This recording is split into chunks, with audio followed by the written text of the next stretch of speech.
De Samuel, chapitre 9. David dit: Reste-t-il encore quelqu'un de la maison de Saül pour que je lui fasse du bien à cause de Jonathan? Il y avait un serviteur de la maison de Saül, nommé Tsiba, que l'on fit venir auprès de David. Le roi lui dit: Es-tu Tsiba? Et il répondit: Ton serviteur.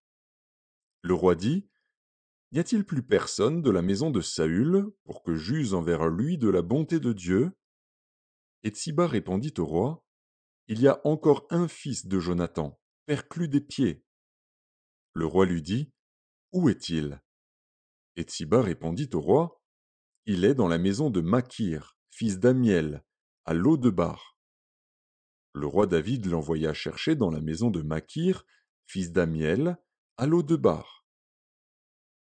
Et Méphibosheth, fils de Jonathan, fils de Saül, vint auprès de David, tomba sur sa face et se prosterna.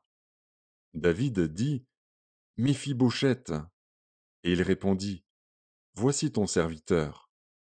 David lui dit: Ne crains point, car je veux te faire du bien à cause de Jonathan, ton père.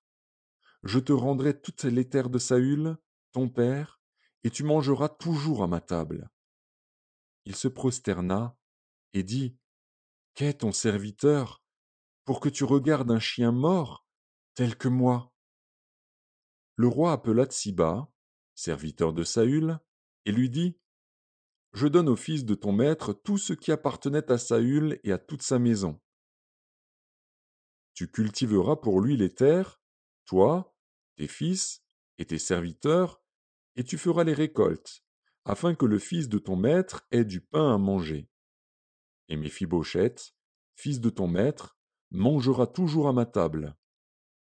Or Tsiba avait 15 fils et 20 serviteurs.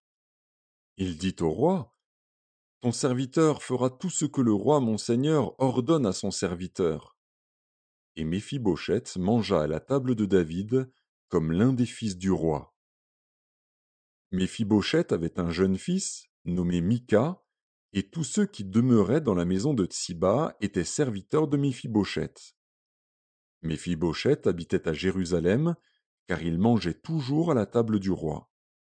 Il était boiteux des 2 pieds.